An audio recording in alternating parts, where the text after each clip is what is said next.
Ha influido la geografía de Europa en su historia. Es innegable que Europa ha tenido un papel fundamental en la historia del mundo. Pero ¿qué parte de ese papel es consecuencia de las condiciones geográficas de Europa? Acompáñame a descubrir cómo ha influido la conexión de Europa con Asia, la corriente del Golfo, la domesticación de los animales, el frío, las costas y la llamada Gran Llanura Europea en el destino de Europa como potencia tecnológica. Y cómo algunas de esas circunstancias también han influido en los problemas que Europa ha tenido. Pero comenzaremos hablando de la ubicación de Europa. Europa forma parte de Eurasia, la masa de tierra más grande del mundo. Eso permitió que Europa entrara en contacto con civilizaciones desde el Oriente Medio hasta Extremo Oriente. La teoría del eje horizontal, propuesta por el geógrafo Jared Diamond en su libro Guns, Germs and Steel, Armas, Gérmenes y Hierro, sugiere que las sociedades que se desarrollaron en continentes con un eje horizontal, como Europa y Asia, tuvieron ventajas en la difusión de culturas, tecnologías y cultivos. La ventaja principal es que un eje horizontal permite una mayor extensión geográfica en latitudes similares. Esto significa que las regiones tienen climas y suelos más similares, lo que facilita el intercambio de especies de plantas y animales domesticables. Por ejemplo, los cultivos que prosperan en una parte de Eurasia tienden a crecer bien en otras áreas a lo largo del mismo paralelo. En contraste, un eje vertical como el de América del Sur o África presenta más variaciones climáticas y geográficas, lo que dificulta el intercambio de cultivos y tecnología entre regiones. Esto puede limitar el desarrollo económico y social, ya que las sociedades no pueden beneficiarse de la misma manera del conocimiento y los recursos que se comparten entre áreas similares. En el caso de Europa, los 4 animales domésticos de granja más habituales, vacas, cerdos, ovejas y cabras, se domesticaron por primera vez en Oriente Medio o en la parte sureste de Asia. Los caballos se domesticaron por primera vez en la zona ubicada entre Ucrania y Kazajstán. Cada uno de esos animales desempeñó un papel crucial en la economía y la vida diaria de las primeras civilizaciones, desde la producción de carne, leche y lana hasta el uso de los caballos como animales de tiro y transporte. El clima. Dentro del clima vamos a ver 2 cuestiones. La corriente del Golfo. Europa tiene la ventaja de recibir la corriente del Golfo. Quizás hayas oído hablar de ella, pero ¿qué es la corriente del Golfo? Es una corriente oceánica que transporta agua cálida desde el Caribe por la costa este de los Estados Unidos y Canadá y hacia Europa occidental. La corriente del Golfo, al llegar a Europa, hace que Europa tenga la cantidad adecuada de lluvias que permite que haya cosechas abundantes. El frío. Europa tiene un clima templado con veranos cálidos e inviernos fríos, pero no tan fríos como en otras latitudes. Esto permite que se trabaje el campo durante todo el año. El frío extremo y la nieve pueden limitar la actividad de insectos que transmiten enfermedades, como los mosquitos, que son responsables de muchas epidemias en climas más cálidos. El frío también puede hacer que algunos patógenos mueran más fácilmente. Los ríos.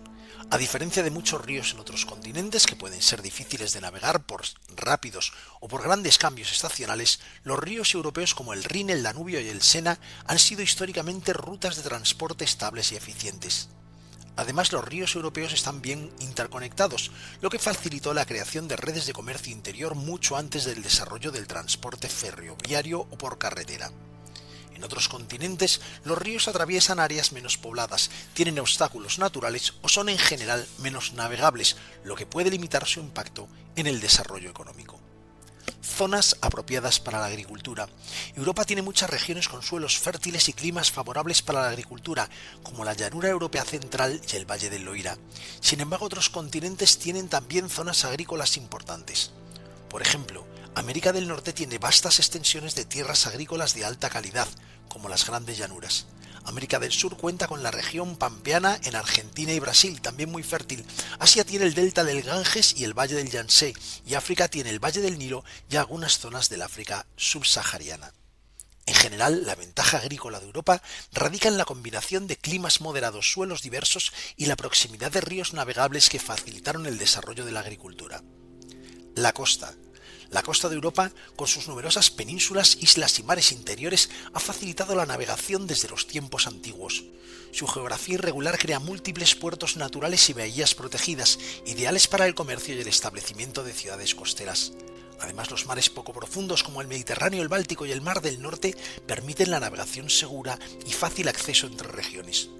Todo esto ha contribuido a que Europa desarrollara una rica tradición marítima y una economía basada en el comercio y la exploración por mar. Pero el elemento más llamativo de la geografía de Europa es lo que se llama la llanura euroasiática.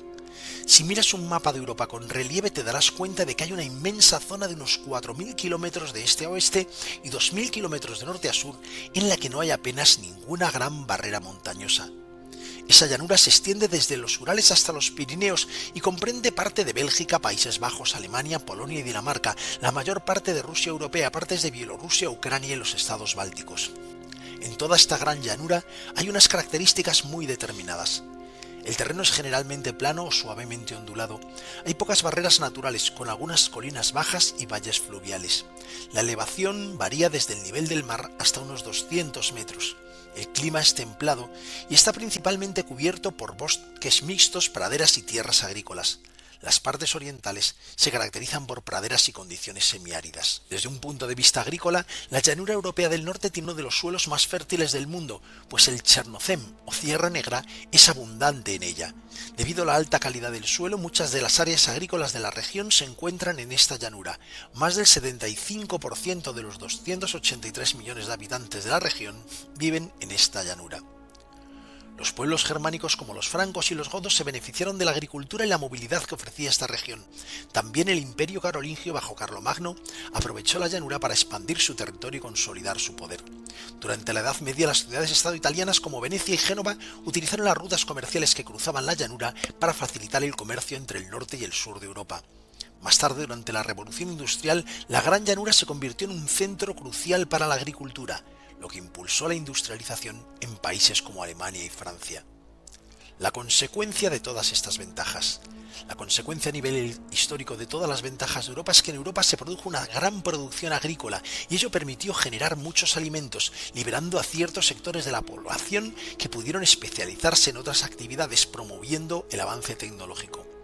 El aumento de la producción agrícola hizo también que se produjera un aumento de la población, y las condiciones geográficas promovieron el comercio de bienes y la difusión de las ideas. Sin embargo, no todo es favorable en la geografía de Europa. Fraccionamiento. Al margen de la Gran Llanura, en Europa hay muchas montañas y penínsulas que produjeron un gran fraccionamiento en diferentes países, dificultando el control central de todo el continente. La península ibérica y los Balcanes, por su geografía, han sido puertas de entrada de invasores tradicionalmente. Y además, el mismo hecho de la Gran Llanura europea favoreció la entrada de invasores. Desde el punto de vista militar, la Gran Llanura favorece el avance de los ejércitos. Es una zona en la que no hay grandes montañas y los ríos discurren lentamente y además se hielan en invierno. Históricamente, muchos ejércitos han utilizado la Gran Llanura como ruta estratégica para desplazarse. Así, estos son algunos de los más destacados. Los hunos en el siglo V, bajo el liderazgo de Atila, utilizaron la Gran Llanura europea para invadir y saquear territorios del Imperio Romano. Se movieron desde las estepas euroasiáticas hasta la Europa central.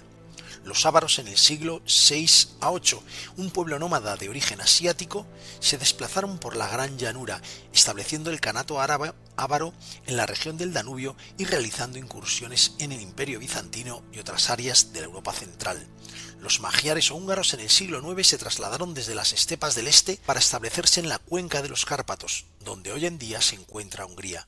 Desde ahí realizaron incursiones al resto de Europa en los siglos IX y X antes de asentarse definitivamente. Los mongoles en el siglo XIII, bajo la dirección de Batu Khan, nieto de Gengis Khan, utilizaron también la Gran Llanura europea para invadir Europa. Tras su victoria en la batalla de Liegnitz en 1241, los mongoles arrasaron partes de Polonia y Hungría y se desplazaron hacia el oeste. Los ejércitos otomanos en los siglos XVI y XVII se expandieron en Europa central utilizando la Gran Llanura, particularmente en las guerras contra el Reino de Hungría y el Sacro Imperio Romano Germánico. Durante las guerras napoleónicas, sus campañas en Europa central y oriental, incluida la invasión de Rusia, aprovecharon estas llanuras para la movilidad de sus tropas. También los ejércitos alemanes, en sus ofensivas hacia el este, especialmente durante la invasión de Polonia y la Operación Barbarroja, la invasión de la Unión Soviética en la Segunda Guerra Mundial. La llanura facilitó el rápido avance de tropas mecanizadas y blindadas. Además, los ejércitos europeos durante la Segunda Guerra Mundial utilizaron la Gran Llanura para lanzar contraofensivas masivas en su avance hacia el oeste. eventualmente empujando a las fuerzas alemanas de vuelta a Berlín en las últimas etapas de la guerra. Y la influencia de la gran llanura europea no solamente ha sido en las invasiones, sino también en cómo ha determinado las políticas estratégicas de los países situados dentro de ellas. Actualmente, un motivo de que Rusia dé tanta importancia a Ucrania es que Kiev y Moscú están situadas a una distancia relativamente corta dentro de la misma gran llanura europea, con lo que tener tropas enemigas en Kiev haría muy difícil la defensa de Rusia. Pero la gran llanura europea no es la única explicación de las numerosas invasiones que han llegado del este. Hay otra causa todavía más poderosa y que tiene que ver con los caballos. Y es la estepa. La estepa es un cinturón de pradera que se extiende unos 8.000 kilómetros desde Hungría en el oeste a través de Ucrania, ya sea central hasta Manchuria en el este. Cordilleras interrumpen la estepa, dividiéndola en diversos segmentos, pero los jinetes pueden cruzar estas barreras fácilmente. La configuración del terreno divide la estepa euroasiática en dos segmentos principales. El primero de ellos puede llamarse la estepa occidental. Se extiende desde las llanuras cubiertas de hierba en la desembocadura del Danubio a lo largo de la costa norte del Mar Negro, cruzando el Bajo Volga y hacia el este hacia las montañas Altai. La división convencional entre Europa y Asia en los montes Urales es completamente irrelevante para la geografía de la estepa. Las praderas se extienden continuamente al sur de los montes Urales en ambos lados del río Ural. Por tanto, la estepa occidental constituye una vasta región de unos 4.000 kilómetros de este a oeste y entre 300 y 900 kilómetros de norte a sur. Dentro de sus límites, un vasto mar de hierba facilita el movimiento para cualquiera con un caballo. Ríos y arroyos cortan las praderas, con árboles creciendo a lo largo de las orillas. Los arroyos fluyen lentamente, tendiendo en su mayoría ya sea hacia el norte o hacia el sur, y proporcionando un modo fácil de transporte por bote fluvial en verano y trineo en invierno. En consecuencia, las caravanas de animales y el transporte fluvial hicieron accesible la estepa al comercio incluso antes de las carreteras y los ferrocarriles modernos. Los veranos calurosos y los inviernos fríos dividen el año en estaciones marcadamente contrastadas. Las temperaturas son más extremas en el este de la estepa y también, según se va hacia el este, las precipitaciones disminuyen a medida que los vientos portadores de lluvia del Atlántico se hacen menos constantes al este del río Don. Las diferencias de temperatura y precipitación hacen que Ucrania y las partes adyacentes de Rumanía sean tierras de pasto natural mucho más ricas que las tierras al este. Por lo tanto, los pueblos de la estepa occidental tendían a migrar hacia el oeste a lo largo de la estepa, buscando mejor hierba y temperaturas más suaves, siempre que las condiciones políticas le permitieran hacerlo. El segundo segmento de la estepa euroasiática se extiende desde las montañas Altai en el oeste hasta la cordillera Gran Khingan en el este, abarcando Mongolia y las regiones adyacentes. Es más alta, más fría y más seca que la estepa occidental, con los mayores extremos estacionales de temperatura que hay en cualquier parte del mundo. La estepa oriental es en todos los sentidos una tierra más dura para la habitabilidad que la estepa occidental. Aún así, las temperaturas más bajas contrarrestan las precipitaciones más escasas, porque hay menos evaporación, por lo que crece hierba, aunque sea escasa, al menos estacionalmente, incluso aunque la precipitación sea baja. A mayor altitud, la precipitación aumenta y las cimas de las montañas acumulan capas de nieve de las cuales descienden arroyos hacia tierras abajo. El cultivo irrigado es posible a lo largo de estos arroyos. Los habitantes de los oasis, cuyas habilidades y bienes complementan a los pastores nómadas, desempeñaron roles importantes. Las condiciones geográficas significaban que los nómadas de la estepa oriental, viviendo como lo hacían en uno de los climas más severos del planeta, estaban bajo la constante tentación de moverse en una de dos direcciones: hacia el sur y el este, hacia Manchuria y el norte de China, o hacia el oeste, pasando entre los Altai y Tian Shan a lo largo del valle del río Ili y las orillas del lago Balkás, hacia las praderas más atractivas de la estepa occidental. Las migraciones y las conquistas que se canalizaban a través de esta llamada puerta chungariana, como se le llama a menudo, dieron a los pueblos de la estepa una historia común. Los hunos, los turcos y los mongoles, todos ellos pueblos de la estepa, todos ellos con lenguas relacionadas entre sí, formando parte de las lenguas altaicas, entraron en Europa a través de la estepa, causando una gran destrucción. Pero hay otra ruta desde Asia que causó aún una mayor destrucción, aunque muchas veces no se recuerde, y es la ruta de la seda. La ruta de la seda no usaba el corredor de la estepa, sino que en general iba más al sur, porque la estepa tiene unas condiciones climáticas muy extremas y por el sur el camino estaba más protegido, atravesaba más ciudades importantes y permitía un mejor abastecimiento. La ruta de la seda se originó durante la dinastía Han de China, aproximadamente en el siglo II a.C., cuando los chinos comenzaron a comercializar seda con el mundo exterior. Pero estas rutas comerciales ya existían desde bastante antes. La ruta de la seda abarcaba unos 7.000 kilómetros y conectaba ciudades en China como Xi'an, la antigua Chang'an, pasando por Asia Central por ciudades como Samarcanda o Bujara, por Persia, donde atravesaba Teherán o Isfahán, por Oriente Medio, como Bagdad y Damasco, y llegando finalmente a ciudades europeas como Constantinopla, Venecia y Roma. Este corredor comercial facilitó el intercambio de bienes y conocimiento, pero también el de enfermedades. Y la ruta de la seda jugó un papel crucial en la propagación de la peste negra o peste bubónica hacia Europa en el siglo XIV. Las caravanas comerciales transportaban no solamente bienes como seda, especias y otros productos, sino también roedores y pulgas infectadas con la bacteria Yersina pestis, la causante de la peste bubónica. Las pulgas viajaban en animales como ratas negras, que eran comunes en las caravanas. La movilidad constante de comerciantes, soldados, misioneros y viajeros en la ruta de la seda permitió que las áreas infectadas se conectaran con regiones previamente no afectadas, y la enfermedad pudo saltar de una población a otra. Así que la geografía de Europa, que ha favorecido su desarrollo, también ha creado muchos problemas. ¿Crees que la geografía de Europa ha influido en su posición en la historia? ¿Crees que ha sido favorable o desfavorable? Déjame saber tu opinión en los comentarios. Hasta pronto en vivehistoria.com.